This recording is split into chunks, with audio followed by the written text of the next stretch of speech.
হিরণ্যাক্ষ সে কিন্তু মহাদুষ্টু তো, অসুর, পরাক্রমী, দুষ্টু, কিরকম ক্ষমতাশালী দেখুন। ক্ষমতা কিরকম, পৃথিবীকে হরণ করে নিয়ে চলে গেছে। কত বড় তার প্রসাদ দেখুন, পৃথিবীকে হরণ করে নিয়ে এসে চলে গেছে। কোথায় না রসাদ, রসাদটা নিয়ে গিয়ে সেখানে পৃথিবীকে লুকিয়ে। ব্রহ্মাও চিন্তিত হয়ে গেলেন, কি করা যায়? তাহলে এখন তার সাথে কে যুদ্ধ? পৃথিবীকে তো লুকিয়ে রেখেছে, আনতে হবে।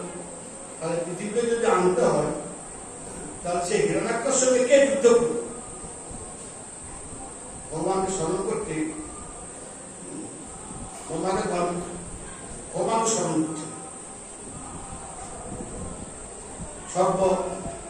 সমস্ত কিছু আমাদের অনাদির আদি গোবিন্দ। যখন সময় কোনো বিপদ উৎপন্ন হয়েছে, সৃষ্টি হয়েছে, তো তৎক্ষণাৎ কিন্তু স্বয়ং ভগবানকে আসতে হয়েছে। যেভাবে হোক না কেন সেই রূপ ধারণ করে ভগবানকে আসতে হবে। ভগবানকে যখন তিনি স্মরণ করেছেন, স্মরণ করতে ব্রহ্মার জোরে একটি হাঁচি এসেছে, হাঁচি হল। ব্রহ্মার সে নাক থেকে হাঁচির সঙ্গে ভগবানের দিব্য রূপ নিয়ে তিনি প্রকট হলেন। সূক্ষ্ম জায়গা নাক, সে নাকের মধ্যে দিয়ে, সূক্ষ্ম জায়গার মধ্যে দিয়ে সূক্ষ্ম রূপধারী প্রকট হলেন দিব্য রূপ নিয়ে। এবং তারপরে তিনি দেখতে দেখতে বাড়তে লাগলেন, বড় হতে লাগলেন। সে কে না বরাহ, তাকে যে পর্যন্ত আমরা ছিলাম সেই বরাহ ভগবান বড় হতে লাগলেন। আর সেই বরাহ ভগবান দেখতে কেমন না, বরাহ ভগবান দেখতে একদম শুকরের। তার জন্য শুকরকেও কিন্তু শুভ বলা হয়। সেই ভগবান বরাহ ভগবান গিয়ে রসাতলের মধ্যে পৌঁছালেন। সেই পৃথিবীকে নাকের উপরে রেখে বেরিয়ে আসছে। তখন হিরণ্যাক্ষর সঙ্গে ভগবানের যুদ্ধ হল। বরাহ যখন রসাতলের মধ্যে গেছেন, যে পৃথিবীকে নিয়ে এসছেন, উদ্ধার করে আনছেন, কারণ সে হিরণ্যাক্ষ দেখতে পাচ্ছে, আরে কি হলো, এই তো পৃথিবীকে নিয়ে চলে যাচ্ছে। এখন সেই হিরণ্যাক্ষ এবং বরাহ ভগবান তাদের মধ্যে যুদ্ধ হল। সেই যুদ্ধে তিনি হিরণ্যাক্ষকে বধ করলেন। দেখুন, এখানে কিন্তু শুকরকে শুভ বলা হল।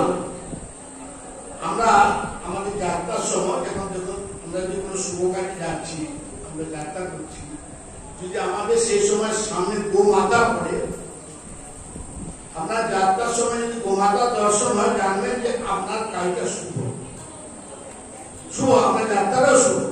সেরকম কিন্তু এখানেও ওরা মানে শুভকেও কিন্তু শুভ বলা হচ্ছে। সেও খারাপ জায়গায় থাকে, তো খুব নর্দমা ঘৃণিত জায়গায় থাকে, যার জন্য তাকে আমরা ঘৃণা করি, কিন্তু সেও ঘৃণিত নয়, তিনিও আমাদের কাছ থেকে শুভ প্রদান। তাই পৃথিবীকে উদ্ধার করার পর কারণ বরাহ ভগবান পৃথিবীর উপরে বিশ্রাম করছে। ভগবতী পৃথিবী বরাহ ভগবানকে দেখে মোহিত হয়ে গেছে এবং ভগবান তাকে রক্ষা করেছেন।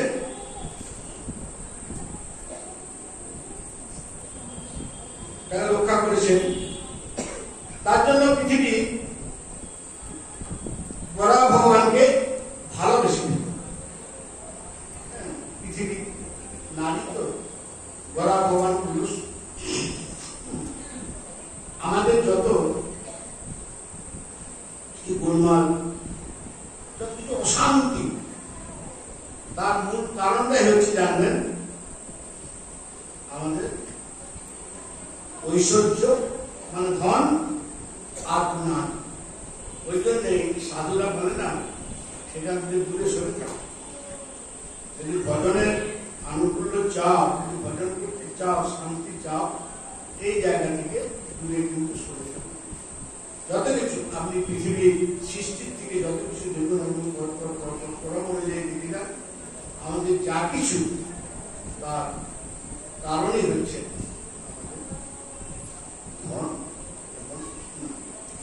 যাই হোক, তার জন্য পৃথিবীকে বরাহ পত্নী বা বিবাহ করে হরিপত্নী বলা হয়, বিষ্ণুপত্নীও বলা হয়। তার জন্য ভূমিকে প্রণাম করে মন্ত্রে বলা হয় পৃথিবী মানে ভূমি। বিষ্ণু পত্নী পত্নী নম স্তভম, বিষ্ণু পত্নী নমঃ স্তভম, বিষ্ণুকে পত্নী বলে, পৃথিবীকে পত্নী বলে প্রণাম করা হয়। তাই কুশকুন্তিকা ধারণ করতে হয়, কুশের আসনে বসতে হয় না। এখানে একটা প্রশ্ন হচ্ছিল, এই যুদ্ধের পর তো তাকে বিবাহ করে ফেললেন, পৃথিবীকে বিবাহ করে ফেললেন।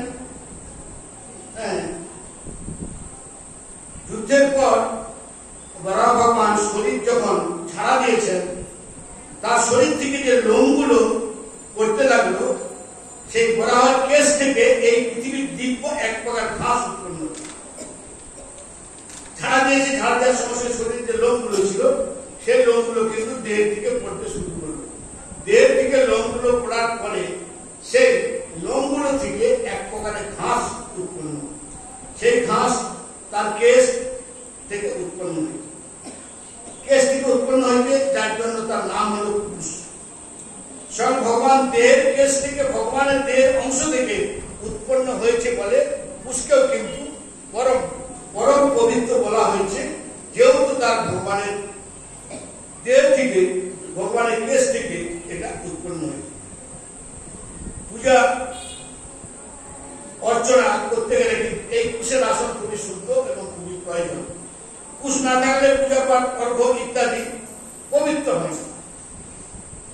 কুশ এতটাই পবিত্র, কিন্তু তার জন্য যজ্ঞের আগে কুশকুন্তিকা করতে হয় এবং পূজা পাঠ ইত্যাদি করতে বসলে আগুনে কিন্তু আঙুলে মানে হাতের আঙুলে একটা কুশের অঙ্গুলিও ধারণ করে দেওয়া হয়। এটা হচ্ছে পূজা অর্চনার মঙ্গল, এবং যারা পিতৃ মাতৃ প্রিয়জনদের সাধ্য শান্তি করে তাদের মঙ্গলের জন্য হাতে একটা কুশের আংটি ধারণ করে দেওয়া হয়। সেই কুশকুন্তিকা ধারণ করতে হয়, কুশের আসনে বসতে হয়। কুশ এতটাই পবিত্র। এই প্রকার বরাহ ভগবান অবতারের কথা এখানে স্মরণ করা। বলিয়ে বরাহ ভগবান কি। পৃথিবীর মধ্যে মনুষ্যদের বাস আরম্ভ হল। তেমন তো পৃথিবীতে মানুষেরা বাস করতে লাগলেন। ওই যে ব্রহ্মা বললেন, যাও তোমরা পৃথিবীতে বাস করো। বরাহ ভগবান সেই পৃথিবীকে রসাতল দিকে তুলে নিয়ে এলেন। হিরণ্যাক্ষের বিরুদ্ধে হারিয়ে সেই পৃথিবীকে তুলে এলেন এবং সেই পৃথিবীতে মনুষ্যদের বাস আরম্ভ হল। তাই পরীক্ষিত মহারাজ কষ্ট করলেন, মহারাজ একটা কথা আমি জানতে চাই, এই যে মনু মহারাজের বংশ বিস্তার, এই মনু মহারাজের বংশ বিস্তারটা কিভাবে হল? এই জগৎ কিভাবে আস্তে আস্তে মনুষ্যদের দ্বারা বাড়তে লাগবে? সুখদেব প্রভু সুখমণি সুন্দর কথা।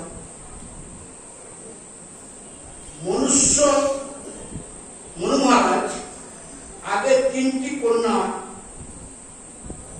বংশ বর্ণনা করলেন।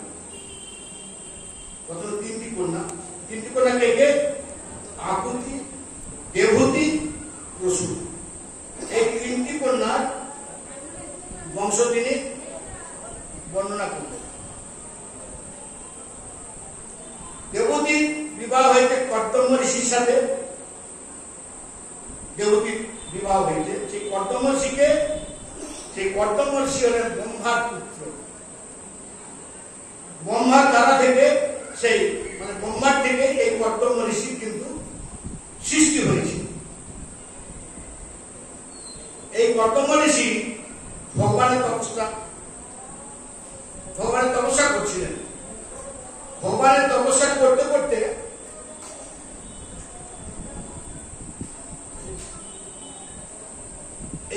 তিনি কিসের জন্য করছেন?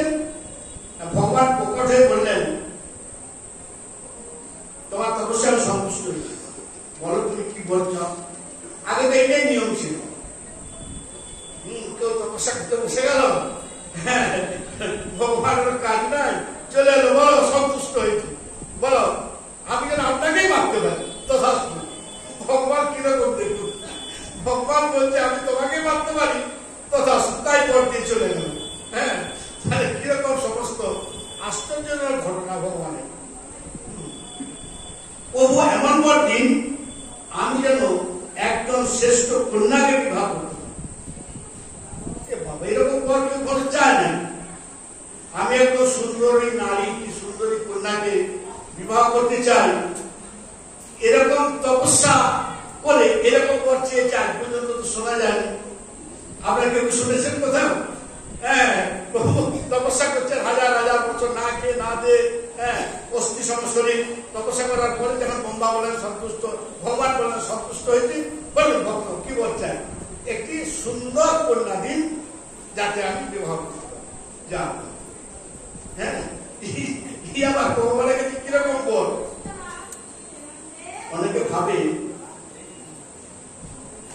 ভালো বউ পাবার জন্য কি আবার তপস্যা করতে হয়?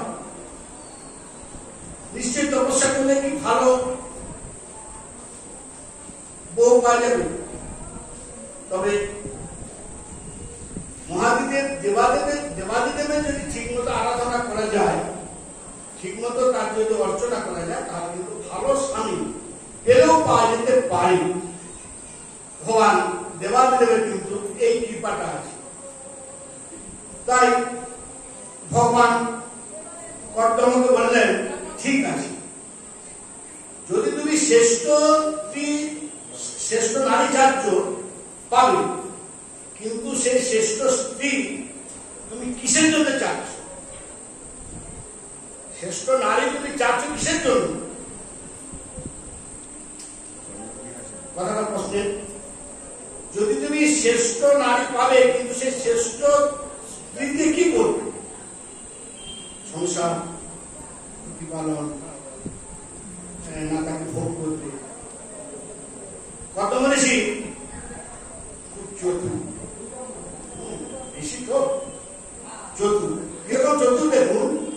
কত মনীষী বলছেন, প্রভু শ্রেষ্ঠ স্ত্রী বলতে, মানে শ্রেষ্ঠ নারী বলতে আমি এমন শ্রেষ্ঠ স্ত্রী চাই যার গর্ভে থেকে যেন আপনার মতো সন্তান জন্মগ্রহণ করে। উনি তো চালাক এবং বুদ্ধিমান, কথাটাকে কোথায় নিয়ে গেলেন। এখনই শুনবে যে আমি একটা শ্রেষ্ঠ নারী চাই, অবস্থা সবাই বলে কি রে বাবা, আমি শ্রেষ্ঠ স্ত্রী শ্রেষ্ঠ নারী চাই ঠিকই, কিন্তু সেই নারী গর্ভে আপনারই মতো একজন সন্তান যেন ধারণ করে। তাহলে মানুষ সুসন্তান চায় কেন? ভক্ত সন্তান চায় কেন? পৃথিবীর মঙ্গলের জন্য, এটা তো জগতের মঙ্গলের জন্য। যারাই দেখবেন সুসন্তান, যারা ভক্ত, তারা জগতের কল্যাণের জন্য, এই পৃথিবীর কল্যাণের জন্যই কিন্তু তারা আসে। তাই ভগবানের মতো সন্তান এ সংসারে সাধারণ স্ত্রীর গর্ভে জন্মাবে না। ভগবানের মতো যে সন্তান, তো সাধারণ কোন নারীর গর্ভে সেই সন্তান কি জন্মগ্রহণ করবে? নিশ্চয়ই কোন পরম সৌভাগ্যবতী এবং পরম চরিত্রবান শ্রেষ্ঠ নারী চায়, যার গর্ভে ভগবান জন্মগ্রহণ করবে। আমি এবার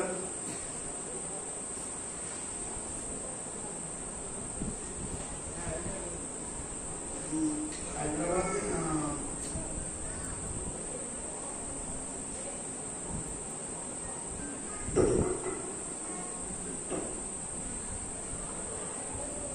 जब জায়গাটা আপনার মনে নেই, সাউথে সাধু সম্মেলন ছিলাম। সে সাধু বললেন, আমাকে প্রশ্ন করেছিল যে বর্তমান অবস্থাতে আমাদের সামনে সেরকম কোন মহাপুরুষ, কোন ব্যক্তিত্ব পুরুষ, অসাধারণ পুরুষ নেই কেন, তাই প্রশ্ন করছিলেন। সেই সবার মাঝে তিনি সেই প্রশ্নের উত্তরটা রাখলেন যে দেখুন, যশোদা মা, সেই যশোদা মায়ের মতো মা বলে তো তার গর্ভে কৃষ্ণ আসবেন। সচী মাতা মা, সেই মায়ের মা, সেই মায়ের গর্ভে এসেছেন তো মহাপ্রভু। তার সে কিরকম মা? জগতে এইরকম মায়েদের গর্ভেই কিন্তু, যেমন ঈশ্বর যখন বিদ্যাসাগর বলেছিলেন, মা শীতে আপনার একটা কম্বল, মা আমি তোমাকে একটা কম্বল দেব, এই শীতে এই কম্বলখানা তুমি গায়ে দিবে। কারণ মা কি বললেন, বাবা এই গ্রামের যত আমার মতো মায়েরা আছে, তুমি যদি সকলের জন্য কম্বল এনে দিতে পারো, তাহলে কিন্তু আমি এই কম্বল গায়ে দিব। দেখুন, এরাই হচ্ছে জগতের মা। আর না হলে তো সত্যি বাবা আমাকে এত সুন্দর কম্বল গায়ে দিয়েছে, কতটা সন্তুষ্ট, কতটা গৌরব অনুভব করছে। রামহংস, পরমহংসদেব, তার যে স্ত্রী সারদা দেবী, বলুন তো, যখন সন্তান চেয়েছিলেন, রামকৃষ্ণদেব কি বলেছে, দেবী এই জগতে লক্ষ লক্ষ মানুষই তোমার সন্তান, লক্ষ লক্ষ তোমার ছেলে হবে। দেখুন সেইরকম স্ত্রী এবং সেইরকম তবেই তো তারাই প্রতিভাবান। তো যাই হোক, এ সংসারে সাধারণ স্ত্রীর গর্ভে কিন্তু স্বয়ং ভগবান কখনোই আসেন না। তাই কোন পরম সৌভাগ্যবতী, পরম চরিত্রবান শ্রেষ্ঠ নারীর গর্ভে কিন্তু ভগবান জন্মগ্রহণ করেন। জন্ম তো নয়, আবির্ভাব। কর্তব্য কোন সাধারণ স্ত্রী তো চায়নি, ভগবান আশীর্বাদ দিলেন কথা। তাই এইরকম স্ত্রী কে আছে, তার নামই হল দেবহূতি। পরম পুণ্যবতী, গুণবতী, মনুর কন্যা, তুমি তাকেই বিবাহ করবে। দেবহূতিকে কর্দম বিবাহ করলেন। বিবাহ পরে কর্দম একদিন ঈশ্বরের ধ্যানে সমাধিস্থ হয়ে গেছে। বিবাহের পরে কিন্তু ধ্যানে বসেছেন। সেই ঈশ্বরের ধ্যান করতে করতে এই কর্দম ঋষি সমাধিস্থ হয়েছে, এবং সমাধিস্থ অবস্থায় তিনি ভগবানকে স্মরণ করছেন। এখন একনিষ্ঠ তিনি কায়মনা বাক্যে ভগবানের চিত্ত মনোনিবেশ হয়েছে। প্রাণায়াম দ্বারা নিজের প্রাণের গতিকে তিনি অবরুদ্ধ করে দিয়েছেন। জানেন, প্রাণায়াম বলে একটা জিনিস আছে, নিজের গতিটাকে সেখানে বন্ধ করে দেওয়া যায়, এবং পুরো কুম্ভ, রেচক এইসবের দ্বারাও তিনি নিজের শ্বাসকে পর্যন্ত তিনি বন্ধ করে দিয়েছেন। দিয়ে ধ্যানে বসে গেছেন। ধ্যানে বসে রয়ে গেলেন। তাই সকাল থেকে বসেছেন, সন্ধ্যা হয়ে গেল, নড়ছেন না, একইভাবে ধ্যানে বসে আছেন। এখন স্ত্রী দেবহূতি সবেমাত্র বিয়ে হয়েছে। দেবহূতি সামনে হাত জোড় করে বসে আছেন। স্বামী কখন উঠবে, কখন তার ধ্যান ভঙ্গ হবে। স্বামীর গায়ে যখন মাছি বসতে যাচ্ছে, তখন তিনি দাঁড়িয়ে দিচ্ছেন। মশা বসছে, দাঁড়িয়ে দিচ্ছেন। গরম লাগছে, স্বামীকে হা করছেন পাখা দিয়ে। তখন তো আর এইরকম পাখা ছিল না। আর কি বলে, বলে এসি, এসিও ছিল না। যার জন্য সে হাত পাখা দিয়ে স্বামী দেবতাকে পাখা করছেন, হা করছেন। কারণ স্বামী ধ্যানে বসে আছেন, গরম লাগবে। বসে আছেন তো বসেই আছেন। একদিন, দুদিন, 3 দিন, 4 দিন, 1 মাস, 6 মাস, 1 বছর, 2 বছর, 5 বছর। সবেমাত্র বিবাহ হয়েছে। বিবাহ হওয়ার সঙ্গে সঙ্গে ধ্যানে বসে গেছে। বসেই আছে। বিবাহ হইতে এখনো দেবতীর সঙ্গে কোনো সম্পর্কই হয়নি, বাক্যালাপও হয়নি, শুধুমাত্র বিবাহ হয়েছে। তাই ঈশ্বরের সঙ্গে এত নিবিড় সম্পর্ক। সামনে নব বিবাহিতা পরম সুন্দরী স্ত্রী বসে রয়েছেন, কিন্তু তাকে ভুলে গিয়ে সেই ভগবানের ধ্যানে 100 বছর সেই ধ্যানে তিনি বসে রইলেন।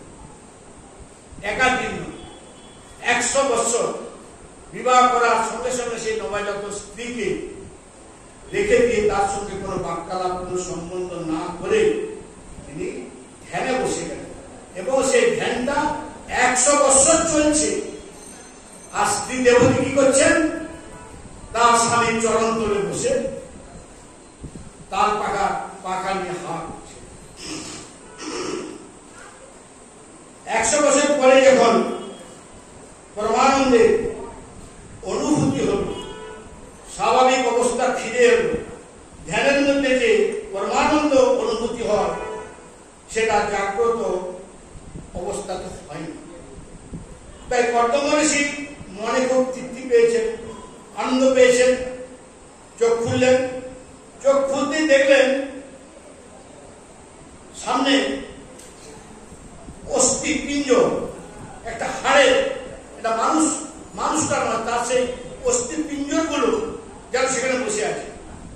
সামনে মনে হচ্ছে হাড়গোড়ের পিণ্ড একটা, শুধু হাড়গুলাই দেখা যাচ্ছে, কিন্তু হাড় ছাড়া আর কোনো কিছু কিন্তু দেখা যাচ্ছে না। এটা ঋষির ধ্যান ভাঙার সঙ্গে সঙ্গে দেখলেন এবং কর্দম ঋষি চমকে গেলেন। এ কি হলো? আমি ধ্যানে বসে আছি, আমার ধ্যানের সামনে এরকম একটা হাড় যুক্ত দেখছি। কে তুমি? কোথা থেকে এলে এবং তোমার নাম কি? আর তুমি এখানে কি বা করছো? তখন সঙ্গে সঙ্গে সেই দেবী হাত জোড় করে বললেন, প্রভু আপনি কি ভুলে গেলেন আমি যে আপনার অর্ধাঙ্গিনী, আমি আপনার স্ত্রী দেবতী, তার হাতে একটি পাখা রয়েছে। এখনো কিন্তু সেই হাড় যুক্ত যে হাতটা, সেই হাড়ের মধ্যে, হাতের মধ্যে কিন্তু পাখাটা রয়ে গেছে। 100 বছর পর্যন্ত স্বামী খায়নি, তার জন্য স্বামী ঘুমায়নি, স্ত্রীও ঘুমায়নি। স্বামী ধ্যান করছেন, সে সেখানে বসে স্বামী সেবা করছেন। তপবনে কর্দমের ঋষি কিন্তু জোড়া কষ্ট কিছু হয়। ঋষি তপস্বী, তারপরে মানে এতটাই তিনি কর্দম তপস্বী ছিলেন যে তার শরীরের মধ্যে কোনো কিছু প্রবেশ করতে পারেন। ধ্যানাঙ্গ অবস্থা তার শরীর তেমনি রয়ে গেছিল। অনেক ঋষির কিন্তু শরীর চলে যায়, অস্থি মানে হাড়গুলি থেকে যায়, কিন্তু এই কর্দম ঋষি এতটাই তেজস্বী ঋষি ছিলেন যা তার যেমনি শরীর সেই অবস্থায় তিনি কিন্তু রয়ে গেছেন। তাকে জোড়া ব্যাধি কোনো কিছু তাকে কিন্তু কিছু করতে পারে। কর্দম যেমন ছিল তেমনি কি আছেন। কর্দম তার উপরে খুব তুষ্ট হলেন, মানে স্ত্রী, আমি তোমার সেবায় আর কিন্তু পরম তুষ্ট হয়েছি, আমি অত্যন্ত প্রসন্ন হয়েছি। দেবী আমি কিন্তু অপরাধ করেছি দেবী, কারণ বিবাহের পরে স্ত্রীকে যদি স্বামী সুখ না দেয় তাহলে কিন্তু সেই পুরুষেরও পাপ। হ্যাঁ, তাই পুত্রার্থে প্রিয়তে ভার্যা পুত্র পিণ্ড প্রয়োজন। বিবাহটা কিসের জন্য? না, বিবাহ হল পুত্র উৎপাদনের জন্য, পুত্র সন্তানের জন্য। বিবাহের পর যদি কোনো পুরুষ স্ত্রীকে, তার মানে স্বামী স্ত্রী তাদের যে ব্যবহারিক কাজ সেগুলো যদি না করেন তাহলে কিন্তু সেখানে সেই স্বামীকেও অপরাধের ফল ভোগ করতে হবে। এবং সুখী স্ত্রী সুখ যদি, স্ত্রীকেও যদি সুখ না দেওয়া হয় তাহলে কিন্তু তার বিবাহের কোনো অর্থই থাকে না। এই যে বিবাহ হলো, সেই বিবাহটা বিবাহের মধ্যেই কিন্তু পণ্য হয়নি। সামনে বিন্দু সরোবর আছে, কেন বললেন যাও দেবী তুমি এই বিন্দু সরোবরে স্নান করে এসো। দেবতী সঙ্গে সঙ্গে সেই বিন্দু সরোবরে গেলেন এবং সেখানে স্নান করলেন, স্নান করে উঠে দেখছেন যে কর্দমে মানে ঋষির তপবলে তিনি একেবারে আগে যেমন ছিল তার চেয়েও অতি সুন্দরী একজন যুবতী হয়ে গেছে, একদম নবযৌবনা মনে হচ্ছে। এক এক করে শরীরের অঙ্গ উপাঙ্গ দেখে দেবতারা পর্যন্ত লজ্জিত হয়ে যাচ্ছে। আরে এমন পরমা সুন্দরী দেবতী এত সুন্দরী হয়ে গেলেন। কর্দম ঋষি তখন বিশেষ একটি বিমান তৈরি করলেন, বিশেষ একটি বিমান তৈরি করে সেই বিমানের নাম হলো কামদ বিমান। সেই কামদ বিমানের বিশেষতা কি? সেই বিমান, সেই এত বড় বিমান, সেই বিমানটা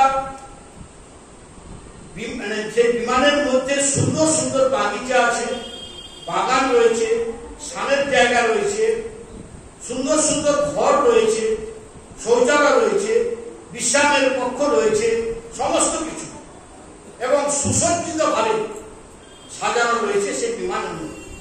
সেই বিমানে দেবতী এবং কর্দম ঋষি 100 বছর পর্যন্ত তারা সেই বিমানের মধ্যে বিহার করলেন। দেখুন, 100 বছর পর্যন্ত তিনি ধ্যানে ছিলেন, তারপরে 100 বছর পর্যন্ত তারা সেই বিমানের মধ্যে বিহার করলেন। তাদের দেবতীর গর্ভ থেকে 9টি কন্যার জন্ম। সেই 9টি কন্যা জন্ম হওয়ার পর কর্দম ঋষি বললেন, আমি এবার আরো তপস্যা করতে যাব, আমি আরো তপস্যা করতে চাই, আমি গৃহত্যাগ করতে চাই। দেখুন, দেবতী চরণ ধরে বললেন, হে প্রভু, অপরাধ ক্ষমা করবেন, আপনি ভজন করতে যাবেন, ভালো আনন্দের কথা,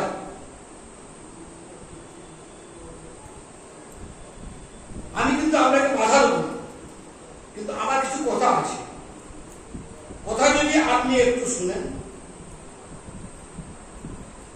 বলো দেবী, কি কথা?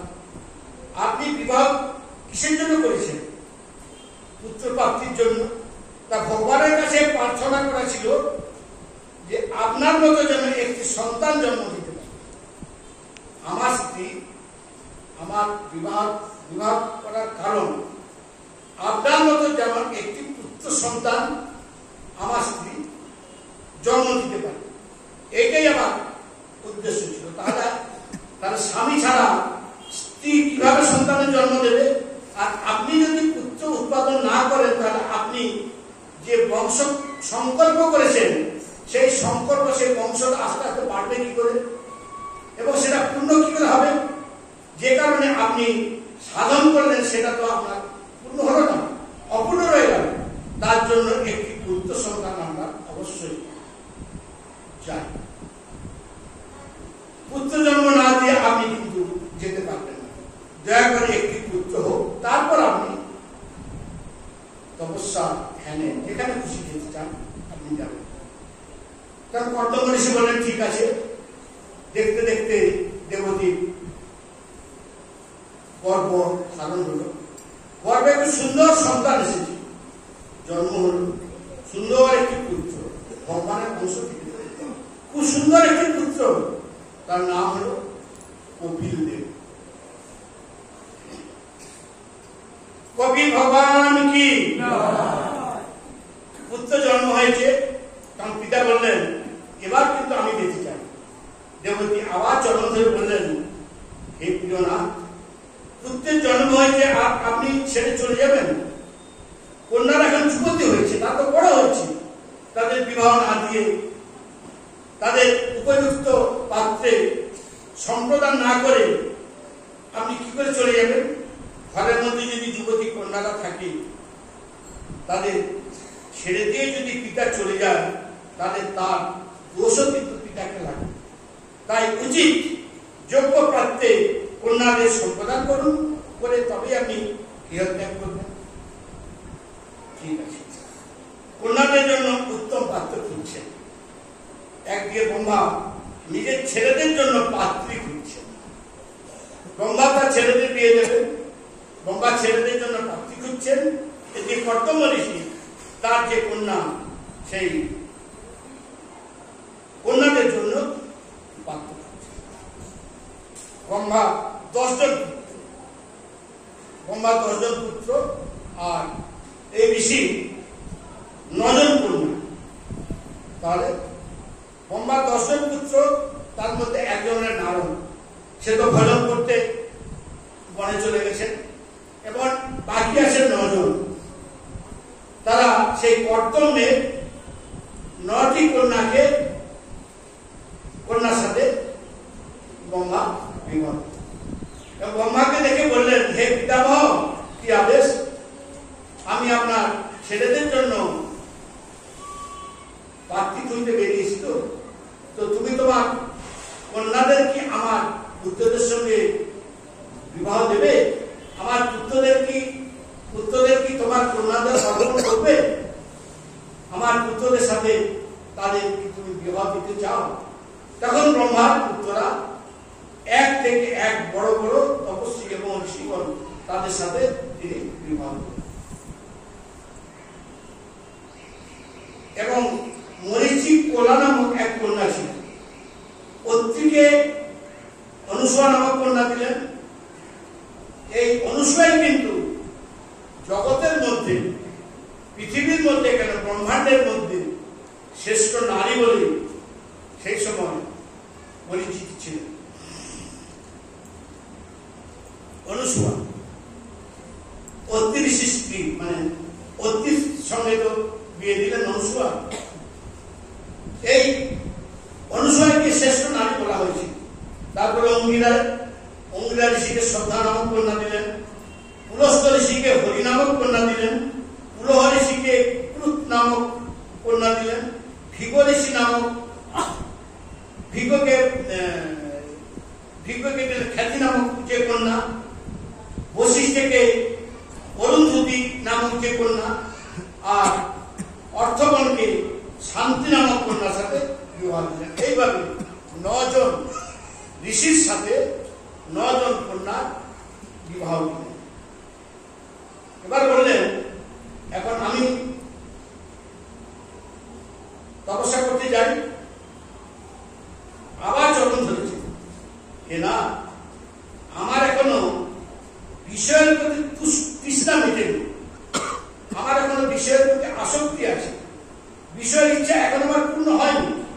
বিষয় থেকে আমি মুক্ত কি করে হব, এবং আমাকে আপনি উপদেশ করুন, আমি এই বিষয়ের লালসা থেকে কি করে তৃপ্তি পেতে পারি এবং মুক্ত হতে পারি। মানে বিষয়ের লালসাটা তো বড় লালসা।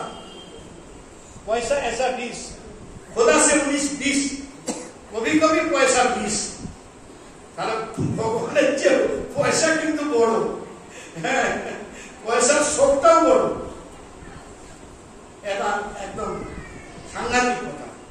তাই কর্দম ঋষি বললেন, তুমি যদি আমাকে এইভাবে কিন্তু বারবার কিন্তু তুমি আমার বাধার সৃষ্টি করো, আটকাতে থাকো, তাহলে আমার তো হরিভজন হবে না।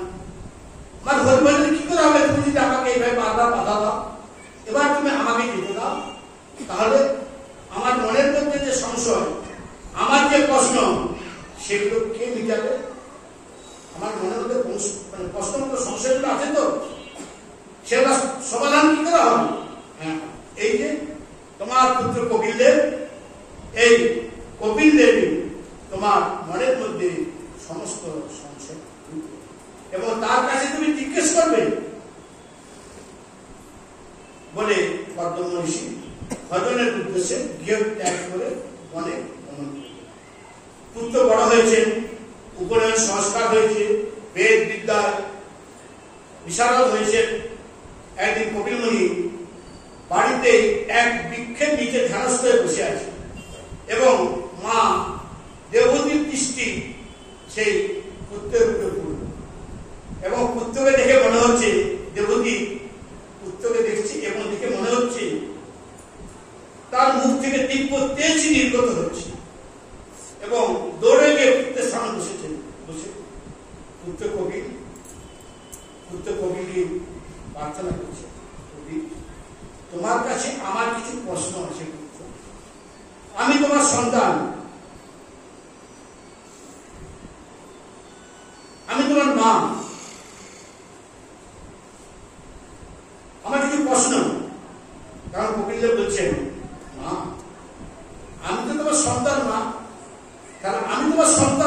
ছেলে, তাহলে আমি তোমার ছেলে হয়ে, আমি সন্তান হয়ে মাকে আমি তোমাকে কি করে উপদেশ করবো? মা যা বললেন, আমি তোমার কথা আমি স্মরণে রেখেছি মা, আর স্মরণের যে আগে সে অনেক ভেবেচিন্তেই আছে, আর তুমি নিজেকে ছোট বলছো।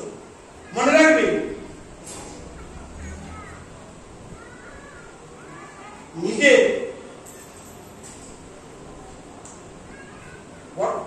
নিজের অস্ত্র দিয়ে বড় বড় বৃক্ষকে কিন্তু কেটে ফেলা যায়, তত তুমি ছোট, কিন্তু তোমার যে জ্ঞান তার ধারে অনেকেই বড় বড় জ্ঞানী যোগীগণেরাও যেতে পারবে না।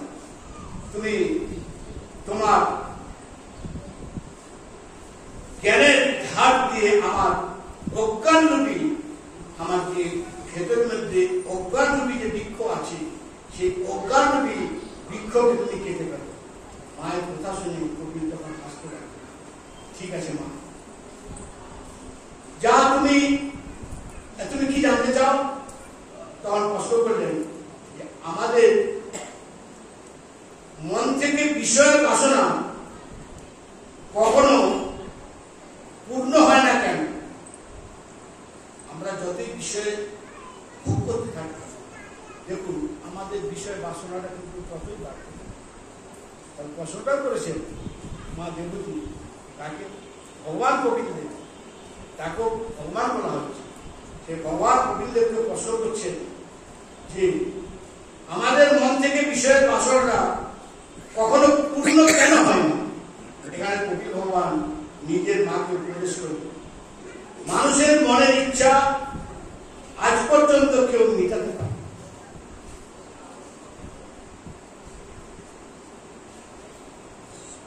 আজ পর্যন্ত মানুষের মনের ইচ্ছা কেউ কিন্তু মেটাতে পারে না। কেউ মেটাতে পারবে, তার জন্য যদি বিষয়ের বাসনা থেকে মুক্ত হতে চাও, তাহলে শুধু একটি উপায়, হরিচিন্তন। হরিচিন্তন করো, ভগবানের ভজন করো, ভগবানের ধ্যান করো। তা ভগবানের ভজন কি করে করতে হয়? যেমন সাংখ্য যুগের বর্ণনা করলেন, অষ্টাঙ্গ যুগের দ্বারা মনকে শান্ত করে, নিগ্রহ করে একমাত্র পরম পুরুষ চিন্তন করো, তার ভজন করো। অষ্টাঙ্গ যোগ আবার কি? যম, নিয়ম, আসন, প্রাণায়াম, প্রত্যাহার, ধ্যান, ধারণা, সমাধি, পতঞ্জলি। নিজের যোগ সূত্রের মধ্যে আবার 96টি সূত্র যোগ করলেন। 96টি সূত্র, তার মধ্যে এই যে প্রত্যাহার, ধ্যান, ধারণা, সমাধি, পতঞ্জলি, এর মধ্যে হলো 8টি, যাকে অষ্টাঙ্গ যোগ বলা হয়। এই অষ্টাঙ্গ যোগ সব থেকে আগে কি করতে হবে? আহার শুদ্ধ। আহার শুদ্ধ না হলে কিন্তু মন শুদ্ধ হয় না। মন শুদ্ধ না হলে চিন্তন আসে না। চিন্তন শুদ্ধ না হলে ভজনে মন লাগে না। এই কারণে আমাদের আহার শুদ্ধের দরকার। এমন কিছু আমাদের আহার করা দরকার যে আহারের মধ্যে আমাদের মনের মধ্যে সংযম আসে।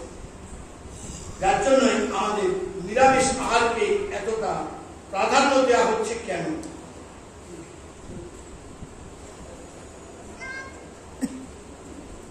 প্রাণী হত্যা খেলে, প্রাণী হত্যা করে তো অনেকে খায়, সেই প্রাণী হত্যা করে তাদের দেহ, তাদের মাংস ভক্ষণ করলে দেহের মধ্যে তো পবিত্রতা আসবে না, মনশুদ্ধ আসবে না।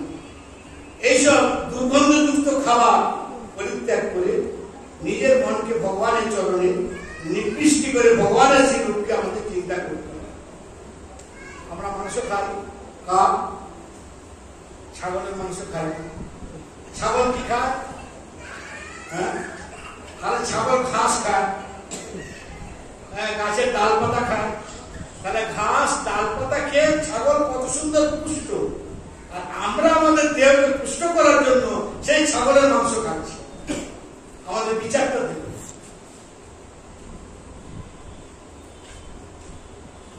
যারা গোমাতাদের ভক্ষণ করে, গোমাতা খায়, সে গোমাতা কি খায়? তাহলে এরা বিচার্যের বিষয় আছে। তাই মনকে ভগবানের চরণে নিবৃষ্টি করে ভগবানের শ্রীরূপকে চিন্তন করতে, ভগবানের স্ত্রী স্বরূপকে শ্রীবিগ্রহের ভাবে চিন্তন করতে। তার জন্যই কপিল ভগবান খুব সুন্দর বর্ণনা করছে। ভগবানের সেই বিগ্রহ যখন চিন্তন করবেন, সব থেকে আগে কোনখানটা ভগবানের চিন্তন করবেন? না, ভগবানের শিব চরণ। তা দেখুন, এই ভজন করা, ধ্যান করা, এটা কিন্তু সবই শাস্ত্রের নির্দেশ আছে। এই যে কথাগুলো 2-3 দিন চলছে, এটা সবই তো শাস্ত্রের নির্দেশ, সবটাই শাস্ত্রের কথা।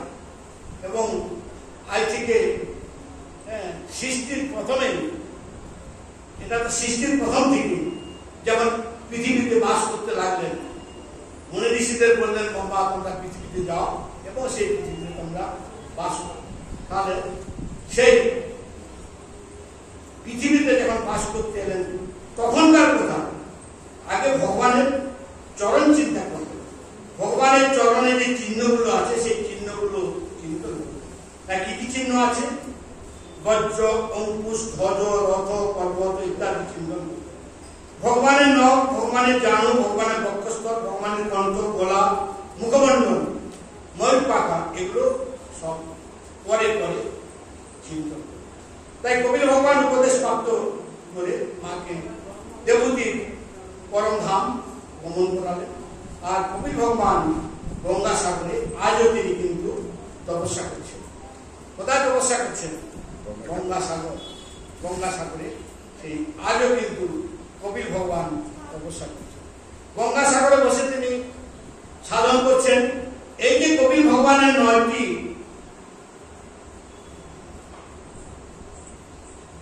বোন, 9 জন ভগিনী, এই 9 জন ভগিনীর বিবাহ গঙ্গার সেই 9 পুত্রের সঙ্গে হয়েছে।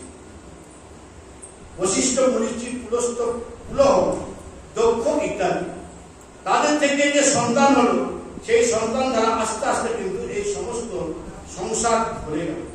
মরীচির পুত্র হল কশ্যপ, কশ্যপ থেকে বেশি সন্তান হয়েছে। তাই মানে কশ্যপ ঋষির থেকে ধারাটা, বংশের ধারাটা অনেক বেশি বেড়েছে।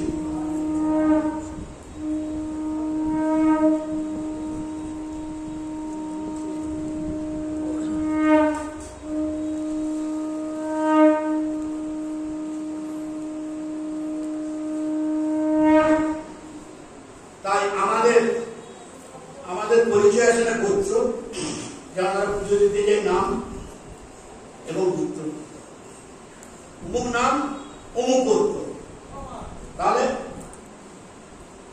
তখন আমরা আমাদের গোত্র বলি, আমরা গোত্র বলি না? হ্যাঁ, কাশ্যপ গোত্র, আলিঙ্গন গোত্র, শাণ্ডিল্য গোত্র, শিবগোত্র। তার মানে আমরা সেই সব ঋষিদের সন্তান। এই যে গোত্রটা আসছে ঋষিদের থেকে, এই গোত্রটা তো ঋষিদের কাছ থেকে আসছে। তাহলে সেই ঋষিদের কাছ থেকে যে গোত্র আসছে, তাহলে আমরা সেই ঋষিদেরই কিন্তু বংশধর। হ্যাঁ, আর কি বলা হচ্ছে যে আমাদের যে পূর্বপুরুষ, অনেকে বলে না, সায়েন্স আর কি বলছে, অনেকেই বলছে যে আমাদের পূর্বপুরুষ কিন্তু বানর ছিল। হ্যাঁ, সৃষ্টি যে অনেকেই যেটা বিজ্ঞান বলছে কি শোনা যায় যে আমাদের পূর্বপুরুষ কিন্তু বানর ছিল। এরকম ঠিক নয়। আমাদের পূর্বপুরুষ কিন্তু বানর ছিল না, আমরা আসলে ঋষিদের সন্তান। সেই ঋষিদের গোত্র থেকেই কিন্তু আমাদের পরিচয়। তাহলে দেখুন কত ব্যাখ্যা করে দিচ্ছেন যে আমরা বাঁদর ছিল। 500 বছরের পুরানো কোনো গ্রন্থে নাকি লেখা না, কোনো গ্রন্থে কিন্তু এইভাবে লেখা নেই যে আমাদের পূর্বপুরুষ কিন্তু বাঁদর ছিল। এরকম কোনো গ্রন্থে কোনো কোথাও কিন্তু লেখা নেই। কিন্তু দেখুন, শাস্ত্র আস্তে আস্তে সব কিন্তু নির্ধারণ করে দিচ্ছেন যে আমাদের পূর্বপুরুষ কারা ছিলেন এবং আমরা কিভাবে আমরা সেইখান থেকে এসেছি। তাহলে আমাদের এখানে যে বানরগুলো আছে সেগুলো কোনো মানুষ নয়, তার কারণ মানুষ নয়। ভগবান সমস্ত পশু পাখি পোকা সব সব বানাতে পেরেছেন, তাহলে মানুষও তিনি বানাতে পেরেছেন। তাই এই যে অবশ্য সেই কথাগুলি কিন্তু যুক্তিসঙ্গত। আমরা বানরদের সন্তান নই, আমরা ঋষিদের সন্তান, আমরা মনুর সন্তান। প্রথম সৃষ্টিত মনু থেকে, তাহলে আমরা মনু সন্তান। মনু মহারাজ দ্বিতীয় কন্যার নাম হলো আকুতি। আকুতির বিবাহ হয়েছে রুচি প্রজাপতির সঙ্গে। তার গর্ভে থেকে স্বয়ং ভগবান যজ্ঞ রূপে অবতীর্ণ হয়েছে। যজ্ঞ ভগবান যে আমরা বলি সেটা রুচির গর্ভ থেকে। আর স্বয়ং ভগবতী লক্ষ্মী দক্ষিণা রূপে অবতীর্ণ হয়েছেন। তার জন্য যে কোনো যজ্ঞের মধ্যে যদি দক্ষিণা না দেওয়া হয় তাহলে কিন্তু সেই যজ্ঞ সম্পূর্ণ হয় না। যজ্ঞ করার পরে কিন্তু দক্ষিণা দিতে হয়, নাহলে কিন্তু সফল হয় না। আর তৃতীয় কন্যার বিবাহ হলো দক্ষ প্রজাপতির সঙ্গে। এই প্রসূতির গর্ভে থেকে 16টি কন্যা হয়েছে। সেই 16টি কন্যার মধ্যে আবার 13টি কন্যার বিবাহ হয়েছে ধর্মের সঙ্গে। আর তার 14 নম্বর কন্যার নাম হলো শ্রদ্ধা। শ্রদ্ধা তার বিবাহ হয়েছে পিতৃগণের অধিপতি অর্জমার সঙ্গে। আর 15 নম্বর কন্যার নাম হলো সাহা। শ্রদ্ধা, তারপরে হচ্ছে সাহা। এগুলা কিন্তু মানে খুব এই শ্রদ্ধা সাহা কখন কোন সময় ব্যাখ্যা করা হয় আমরা গ্রন্থে পড়েছিলাম, মনে পড়ছে না। খুব সুন্দর এবং মজার জিনিস, জানার জিনিস এই শ্রদ্ধা এবং সাহা। তার বিবাহ দিয়েছেন অগ্নির সঙ্গে। সেই হোম করা সব বলা হয় না, সাহা ওম অগ্নায় সাহা, অগ্নায় সাহা। এগুলা কিন্তু ওই শ্রদ্ধা এবং সাহা মানে এইসব চেয়ে কিন্তু এসেছে। তার জন্য অগ্নির মধ্যে যখন আমরা আহুতি দিই তখন আমরা কি বলি, ওম সাহা। আর সব থেকে ছোট 16 নম্বর, সেই সব থেকে ছোট 16 নম্বর কন্যার নাম হল সতী। তাই সতীর বিবাহ দিয়েছেন দেবাদিদেব মহাদেবের সাথে। তার জন্য মহাদেবের আরেক নাম বলা হয় সতীনাথ। সতীনাথ বলা হয় মহাদেব। বলিয়ে শ্রী শঙ্কর ভগবান কি।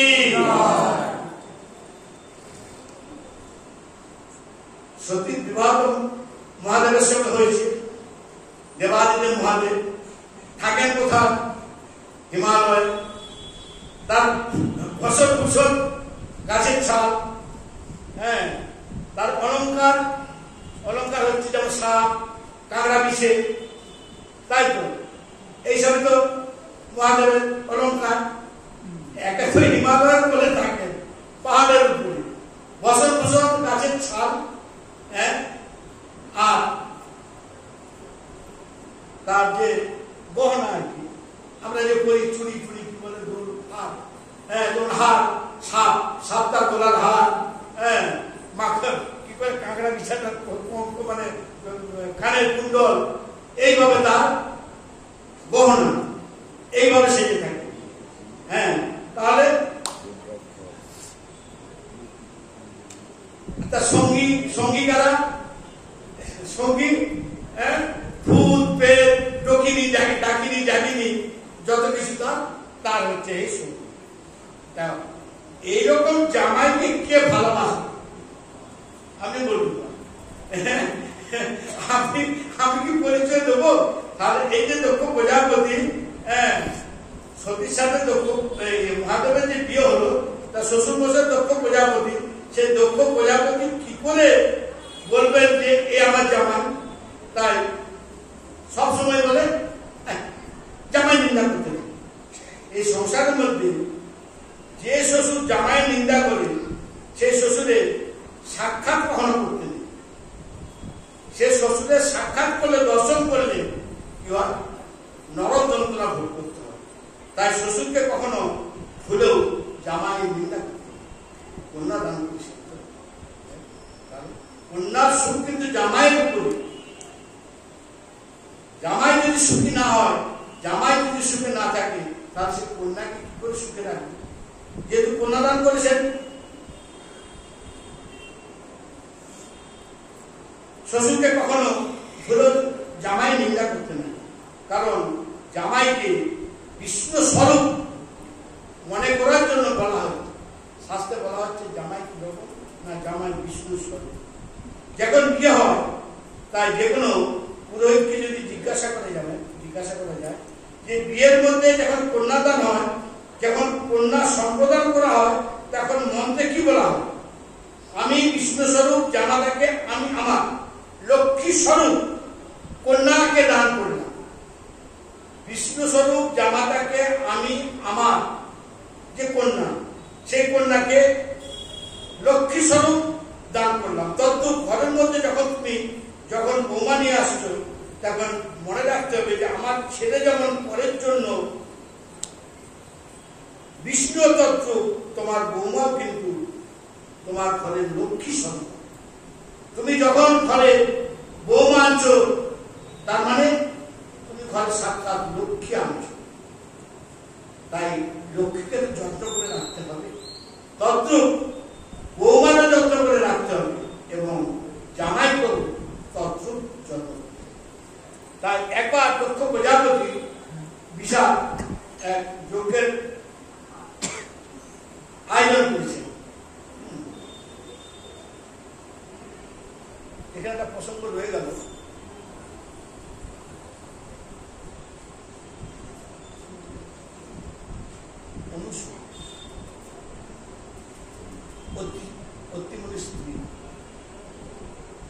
অত্রিমণির স্ত্রী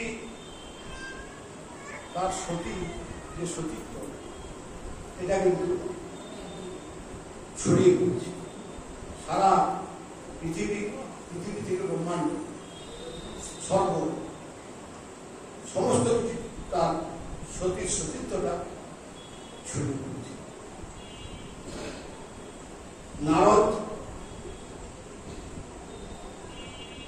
সর্বঘটের বললাম ঝগড়া লাগাবে, তো নারদ দেবশিবাদ নারদ হঠাৎ কি করলেন, লক্ষ্মী সরস্বতী এদের তিনজনের কাছে গেছে,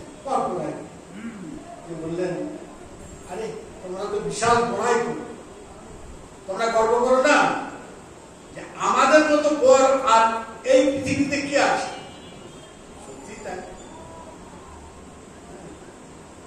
সতী গর্ব, দেবাদিদেব মহাদেব যার স্বামী, তার গর্ব তো থাকবে। লক্ষ্মীর গর্ব, সরস্বতীর গর্ব, যে এই ব্রহ্মাণ্ডে তো আমাদের তো তার স্বামী কেউ নেই, তাহলে আমাদের থেকে আর কি আছে? তখন দেবশ্রী নারদ বললেন, দেবী তোমরা কি ভাবছো? চলে যাও মর্তে, দেখে আসবে যে তোমাদের চেয়েও একজন সতী নারী আছে এবং জগতে খ্যাত সতী বলে। কে সে?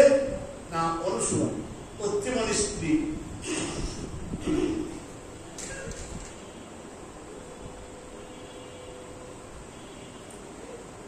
এখন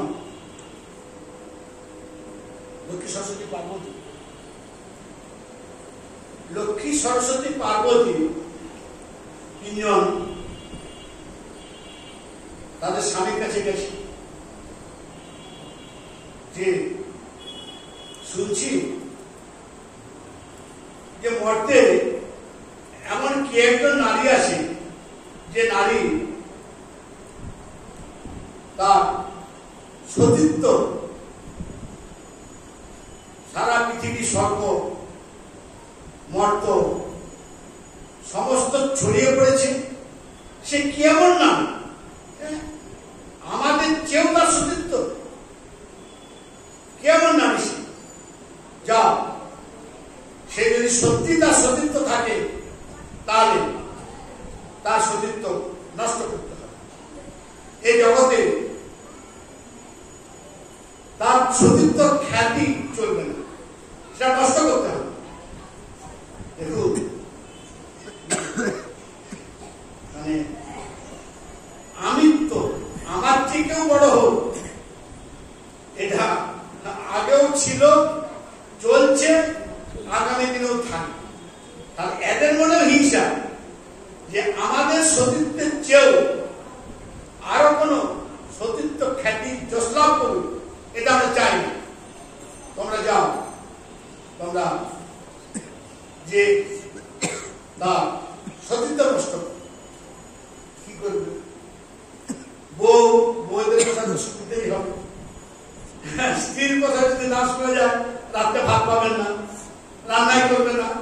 হ্যাঁ, কি বল, তা ওই কথা বলেছেন করেছ, তবে তো ভাত পাবেন। কারণ ব্রহ্মা বিষ্ণু মহেশ্বর তিনজনে কি করলেন? চলো, মর্তে নেমে এলেন।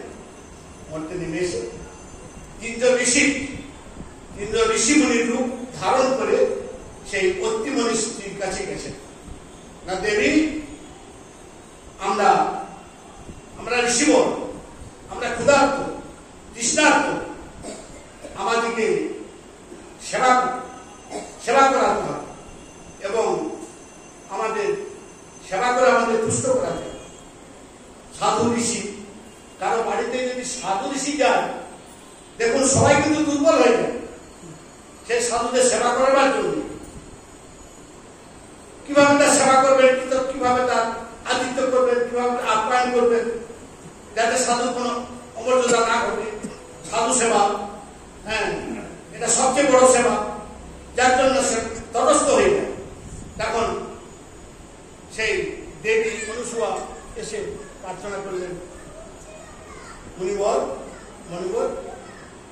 আদেশ করুন, প্রভু তো নেই, অতিমুনি তো নেই, হ্যাঁ, মুনিবর তো তপস্যায় গেছেন, আমি বাড়িতে একা, তো আমি আপনাদের কিভাবে সেবা করতে পারি বলুন।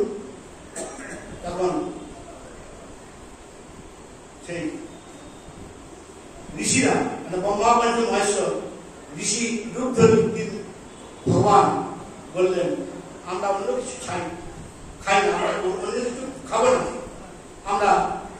আমরা দুধ পান করতে চাই। মুনিবর, আমাদের তো কোনো বউ মাতাও নেই, আর মুনিবর তো তিনি তো তপস্যায় গেছেন, এমন অবস্থায় আমি কি করে আমাদের দুগ্ধ সেবা করাতে পারবো? কেন পারবো না? সামর্থ্য থাকলেই পারবে না। আমার সামর্থ্য যদি থাকে নিশ্চয়ই করবো। কেন?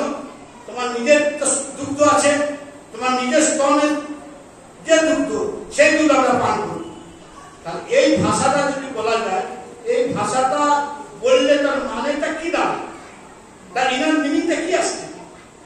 আমি কোনো উপযুক্ত নারীকে, উপযুক্ত দেবীকে যদি বলা হয় আমি আপনার স্তনের দুগ্ধ আমি পান করবো, তাহলে এখানে পরিভাষাটা কি যাবে, ব্যবহারটা কিরকম দাঁড়াচ্ছে?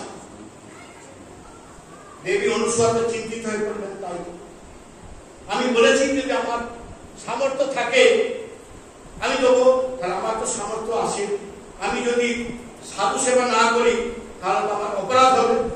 এখন তিনি ভিতরে চলে গেলেন।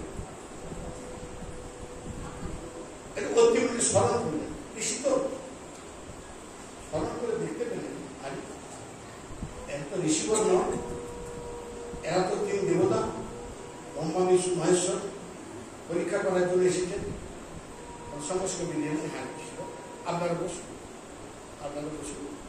আপনারা যা চেয়েছেন আমি আপনাদের মনোবাসনা পূরণ করার জন্য চেষ্টা করব বলে সেই দেবী অনুসুয়া এসে বসে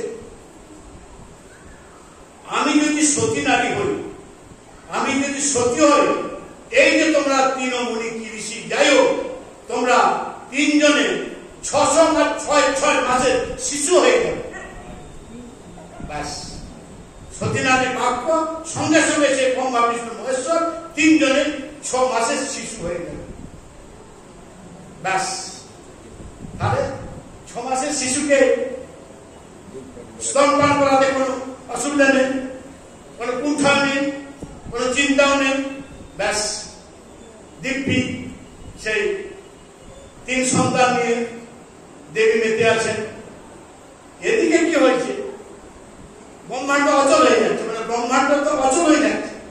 সঞ্চালক 3 জন, শিশু সৃষ্টিকর্তা, পালনকর্তা, সংহারকর্তা। সঞ্চালক তিনজনই তো বন্দী হয়ে গেছে, তাহলে পৃথিবী কি করে চলবে? সঞ্চালন কি করে হবে? ব্রহ্মা, বিষ্ণু, মহেশ্বর তারাই যদি তাদের আসনে উপনীত না থাকে, তাহলে ব্রহ্মাণ্ড চলতে পারবে না। কারণ দেবীরাও চিন্তিত হলেন, সমস্ত দেবতাগণ যারা ছিলেন তারাও চিন্তিত হলেন, না কি ব্যাপার, ওরা কোথায় গেলেন? এখন পুনরায় আবার নারদকে খোঁজ করলেন। এদিকে অত্রিমুনি তপস্যা থেকে যখন ফিরে এসেছেন, দেখছেন ঘরে তিন সন্তান।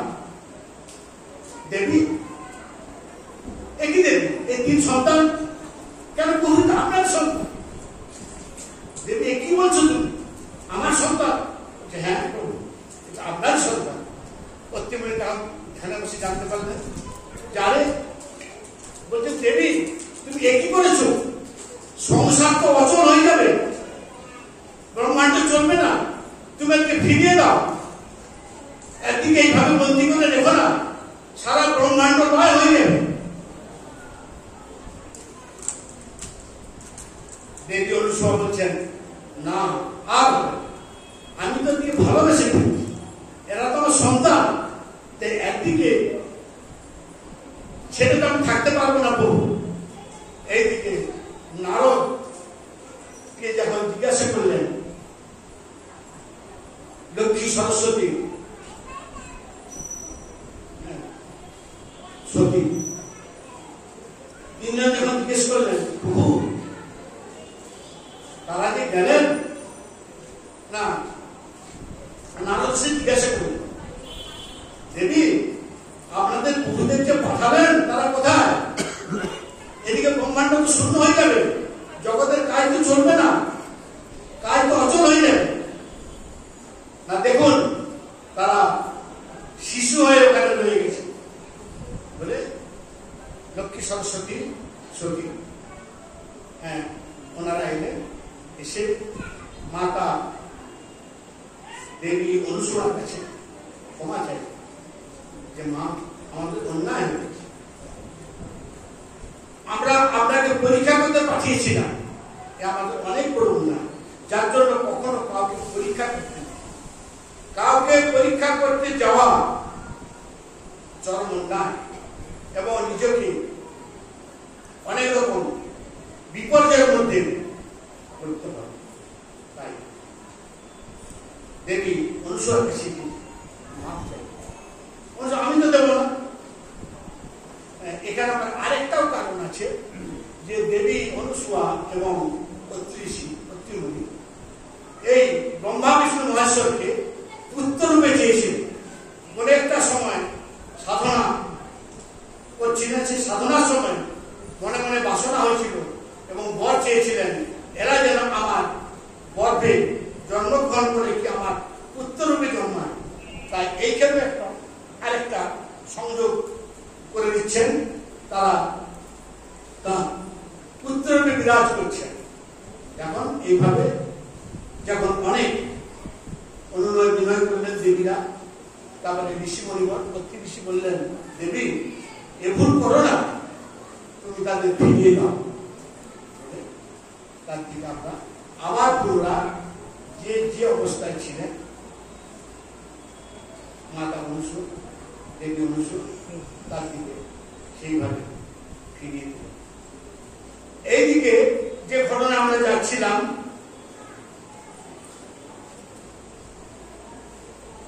দক্ষ প্রজাপতি একটি বিশাল যজ্ঞ আয়োজন করেছেন। সেই যজ্ঞের নাম হল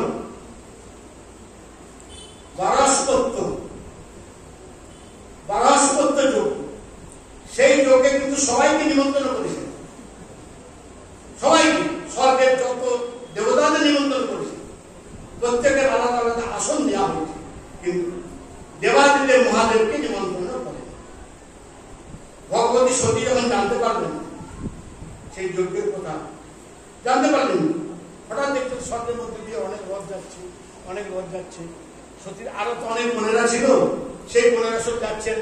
অনেক বোন এসেছেন, কিরে সতী তুই যাবি না? পিতা এত বড় যজ্ঞ করছেন, যাবি না তুই? বলতেও পারছে না।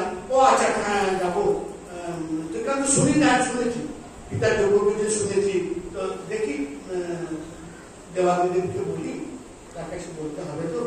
বলে এইভাবে সবাই যখন চলে যাচ্ছেন, দেখলে অনেকটা ক্ষোভ হয়েছে। তাই তো পিতা এত যজ্ঞ করছেন, অথচ সেই যজ্ঞে আমাকে স্থান নেই, আমাকে নিমন্ত্রণ করেননি। হে মহাদেব, আপনার শ্বশুর বাড়িতে এত বড় যজ্ঞের আয়োজন হয়েছে, আপনি কি সেখানে যাবেন না? মহাদেব নিশ্চয়ই যেতাম, কিন্তু আমার শ্বশুর মশাই তো আমাকে ডাকেননি, নিমন্ত্রণ করেননি, তাহলে আমি কেন যাবো? কারণ ভগবতী সতী বললেন, কিন্তু পিতার ঘরে তো না ডাকলেও মেয়ে যেতে পারে। শাস্ত্র বলছেন যে যদি নিমন্ত্রণ নাও করি, বাপের বাড়িতে মেয়ে যেতে পারে। আর কথা, গুরু বাড়িতেও যদি নিমন্ত্রণ না করি, গুরু বাড়িতে যাওয়া যায়। মন্দির যদি নিমন্ত্রণ না করি, সে মন্দিরেও যাওয়া যায়। কোনো ভাগবত কথা, ভাগবত পাঠ, সৎসঙ্গ যদি হয়, সেখানে যদি নিমন্ত্রণ না আসে, তবুও সেই স্থানে যাওয়া যায়। এটা শাস্ত্রের কথা। তাই আমাকে তো নিমন্ত্রণ দেয়নি। সত্যি বলেন, কিন্তু পিতার ঘরে তো না ডাকলেও মেয়েরা যেতে পারে। কিন্তু মহাদেব বলেন নিশ্চয়ই যাওয়া উচিত, তুমি নিশ্চয়ই যাবে। কিন্তু শ্বশুর বাড়ি শ্বশুর না ডাকলে জামাই কি যাওয়া উচিত? ভগবতী বললেন, আমার তো বাপের বাড়ি, তাই আমি তো যেতেই পারি। মহাদেব বললেন, দেখো তুমি যেতে পারো, আমি তো বাধাতে পারে যদি যাও, কিন্তু যেদিন তোমার বিয়ে হয়ে গেল, বিয়ের পরে তুমি চলে এসেছো বাপের বাড়ি থেকে শ্বশুর বাড়িতে, সেদিন থেকে এটাই তোমার শখ, এটাই তোমার বাড়ি। বাপের বাড়ি তোমার পর হয়ে গেছে। মনে রাখবে, যে স্ত্রী কন্যার বিবাহ পরে বাপের বাড়িতে আপন মনে কন্যা দেব, বিবাহ পরে যদি তার বাপের বাড়িতে সে আপন মনে করি আর শ্বশুর বাড়িতে পর মনে করি, তার কপালে কিন্তু দুঃখ আছে। তাই স্ত্রীর একমাত্র আপন ঘর হল স্বামীর ঘর, স্বামীর ঘরটাই তার আপন। তাই মহাদেব বোঝালেন, ভগবতী সতী সঙ্গে সঙ্গে বেরিয়ে পড়ছে। ভগবতী সতী কিন্তু কোনো কথা শুনলেন না, তিনি সঙ্গে সঙ্গে বেরিয়ে পড়লেন। সতী তো যাবে, তাই মহাদেব ঠিক করলেন, নন্দিনীকে ডাকলেন, এই তোমরা সতী পিছনে পিছনে যাও, দেখবে লক্ষ্য রাখবে যাতে ওখানে অঘটন না ঘটে। ভগবতী সতী যখন সেই যজ্ঞে উপস্থিত হয়েছেন, যজ্ঞ ভগবানকে প্রণাম করছেন, প্রণাম করে চারিদিকে দেখছেন, সেখানে সমস্ত দেব দেবী দেবতাদের স্থান দেওয়া, প্রত্যেককেই আসন দেওয়া হয়েছে, সমস্ত দেবতাদের আসন দেওয়া হয়েছে, কিন্তু মহাদেবের কোন স্থান নেই, কোন আসন নেই। দেখেই তো সত্যি একদম কুপিত হয়ে গেছে এবং দুঃখিত হয়ে গেছে, রাগান্বিত হয়ে গেছে। বললেন, হে প্রজাপতি, আপনি যে এই যজ্ঞের আয়োজন করেছেন, সেই যজ্ঞ কি কখনো আপনার সফল হবে? এই যজ্ঞ কখনো আপনার সফল হবে না। এই সংসারে শিবহীন যজ্ঞ যে করে, শিবহীন যজ্ঞ করলে সেই যজ্ঞ কখনোই সম্পূর্ণ হয় না। মহাদেবের সঙ্গে আপনি শত্রুতা করছেন, আজ পর্যন্ত শুধু তার বিনাশ হয়েছে।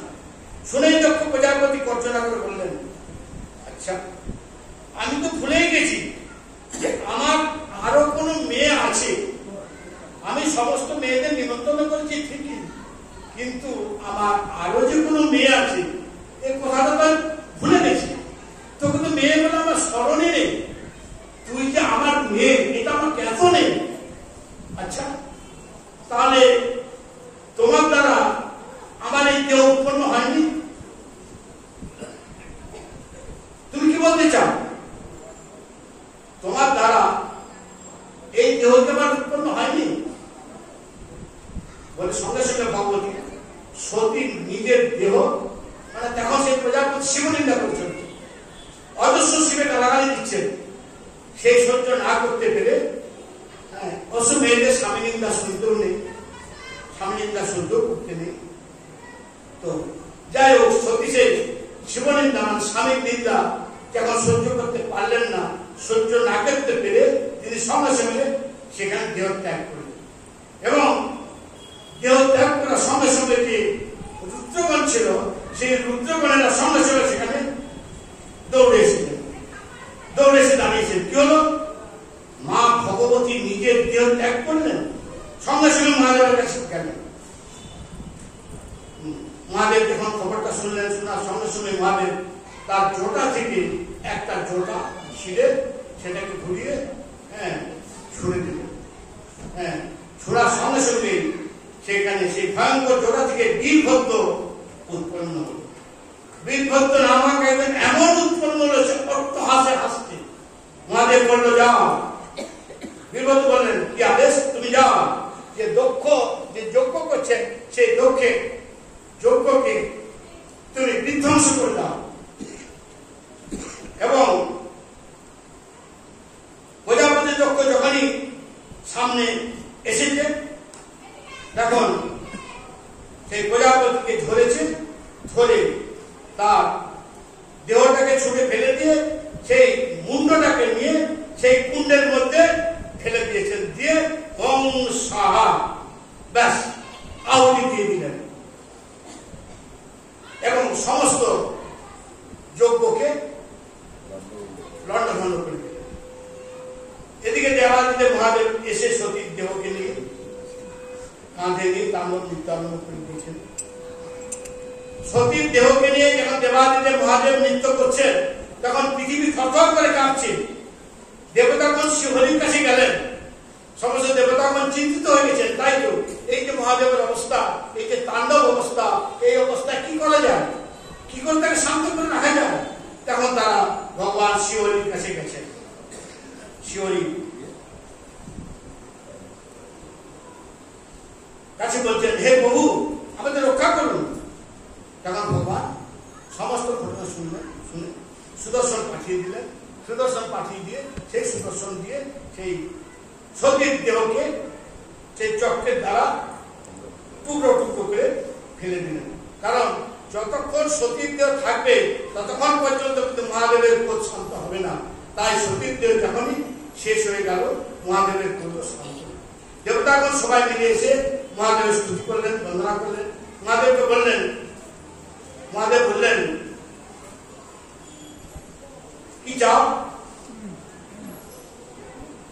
দেবতাগণ বললেন প্রভু এই যে যজ্ঞ, এই যজ্ঞ তো পূর্ণ হয়নি, এই যজ্ঞ তো অপূর্ণ রয়ে গেছে, তাই যজ্ঞ আপনি পূর্ণ করে দিন। কারণ যজ্ঞ যদি পূর্ণ না হয়, যজ্ঞ যদি মাঝপথে বাধা পড়ে যায় তাহলে কিন্তু চারিদিকে অমঙ্গল নেমে আসে, দুর্ভিক্ষের ছায়া নেমে আসে, আকাল নেমে আসে, মহামারী হয়। তাই মহাদেব বললেন ঠিক আছে যজমানকে নিয়ে আসো, যজ্ঞ সম্পূর্ণ করতে হলে যজমান দরকার, যজমানকে নিয়ে আসো। তারপর আরে যজমান তো সাহা, যজমান তো আহুতি হয়ে গেছে। মহাদেব বললেন আচ্ছা তাকে তো নিয়ে এসো, আমি জীবিত করে দেবো। কারণ মহাদেবের আরেক নাম হচ্ছে মৃত্যুঞ্জয়, তিনি মরাকেও কিন্তু বাঁচাতে পারেন, মৃত্যুঞ্জয়। তাই মৃত্যুকে তিনি জয় করতে পারেন এই মহাদেব। তা যজমানকে যখন নিয়ে আসা হলো দেখলেন যজমানের মাথা নেই। তাহলে মাথা ছাড়া কি করে হবে? মানুষটাকে যে বাঁচাবে, মানুষটার যে মাথা না থাকবে তাহলে সে মানুষটাকে বাঁচাবে কি করে? মাথা নেই। তার মহাদেব বললেন এই বীরভদ্র, যাকে পাঠিয়েছিলেন সে রুদ্রগণ, এই বীরভদ্র মাথা কই? বীরভদ্র প্রভু মাথা তো পাওয়া যাবে না। না কেন? আমি নাগের মাথা, সে মাথা সে কুণ্ডের মধ্যে ওম সাহা আহুতি দিয়ে দিয়েছি। সাহা করে দিয়েছে। হে ভগবান, তোমাকে পাঠিয়েও সেই দক্ষ যজ্ঞে বিধ্বংস করতে, আর তুমি পুরো দক্ষকে বিধ্বংস করে দিলে। তোমাকে দক্ষের যজ্ঞটাকে বিধ্বংস করার জন্য পাঠালাম, আর তুমি দক্ষকেই বিধ্বংস করে দিলে। চলো, যা আবার হয়েছে এখন উপায় দেখি। তখন রুদ্রমণকে বললেন, তোমরা এই উত্তর দিশা দিকে চলে যাও। উত্তর দিশা দিকে গিয়ে দেখবে যে কোন জীব, প্রথমেই কোন এক জীবকে দেখলে, যে জীব দেখবে সেই জীবের মাথাটা কেটে দিয়েছে। তারা যখনই বেরিয়েছেন জীব খুঁজতে, সেখানে যে দেখলেন, প্রথমে দেখতে পেলেন একটি ছাগলকে দেখতে পেলেন তারা। তখন সেই ছাগলের মাথাটি তারা কেটে নিয়ে গেল। মহাদেব সেই ছাগ মুন্ড সেই দক্ষের মাথা লাগিয়ে দিল। রুদ্রমণ মনে মনে হাসছে, কারণ দক্ষ অভিমানী ছিল, অহংকারী ছিল, খুব ম্যা ম্যা ম্যা ম্যা ম্যা করত। তাই বেশি করে করবে ছাগলের মাথা, হ্যাঁ, তাকে ছাগ হতো। মহাদেব যখনই মাথাটা লাগিয়ে দিয়েছেন, জীবিত হয়ে বসে গেল। যে জীবিত হয়ে বসে এখন কি, এখন মহাদেব স্তুতি করছেন। মহাদেবের স্তুতি কথা বলতে গিয়ে বম বম বম বম বম, যার জন্য মহাদেবের কাছে গম গম করে দেখবেন মহাদেব কিন্তু অনেক খুশি থাকেন। হ্যাঁ, মহাদেব হাসতে থাকলেন। তাই মহাদেবের সামনে বম বম বলেন, কিন্তু মহাদেব খুব খুশি হয়ে যায়। হ্যাঁ, কারণ সেই সময় তার শ্বশুর মশাইয়ের কথা সবাই মিলে এই প্রস্তুতি করলেন। মহাদেব কৃপা করলেন, দক্ষ প্রজাপতি কথা বলার মতো সামর্থ্য পেলেন, দিব্য স্তুতি আরম্ভ করলেন। মহাদেব যজ্ঞ পূর্ণ করালেন। সেই প্রজাপতি দক্ষ পরে গিয়ে প্রাকৃত দক্ষ হয়ে জন্ম দিলেন। মহাদেব ধ্যানে বসলেন। ভগবতী সতী পর্বত বা হিমালয় ধরে জন্মগ্রহণ করলেন। এই সতী কিন্তু দেহত্যাগ করলেন। এই দেহত্যাগ করার আগে দেবাদিদেব মহাদেব সতীকে ত্যাগ করেছে বলে একটা কারণে সতী পরীক্ষা নিতে গেছে যে রামচন্দ্র যখন সীতা বিরহে বনে, সীতা অন্বেষণ করছেন, মানে সীতাকে খুঁজছেন বনে বনে, যখন সীতাকে খুঁজছেন, হা সীতা হা সীতা হা সীতা করে, সীতাকে তো রাবণ চুরি করে নিয়ে গেছে। এখন রামচন্দ্র বনে সীতাকে খুঁজছেন, হা সীতা হা সীতা। সেই সময় দেবাদিদেব মহাদেব এবং সতী দেবী সতী পুলস্তব ঋষি বলেন, পুলস্তব ঋষিকে অগস্ত্য ঋষির কাছে তারা সৎসঙ্গ করতে গেছে। সেই সৎসঙ্গ করে যখন তারা ফিরছেন, ফিরে দেখছেন যে রামচন্দ্র ঘুরে বেড়াচ্ছে। তাহলে পূর্ণবঙ্গ নারায়ণ তিনি একটা স্ত্রী, একটা নারীর বিরহে পাগল, এটা সতী বিশ্বাস করতে পারছেন, সতী ভাবতে পারছেন এটা কি করে হয়। একটা পূর্ণবঙ্গ যিনি নারায়ণ, তিনি একটা নারীর বিরহে পাগল। তখন তিনি সেই সীতা বেশ ধরে দিয়ে সামনে হাজির হয়ে গেলেন। সামনে হাজির হয়ে দাঁড়িয়েছেন।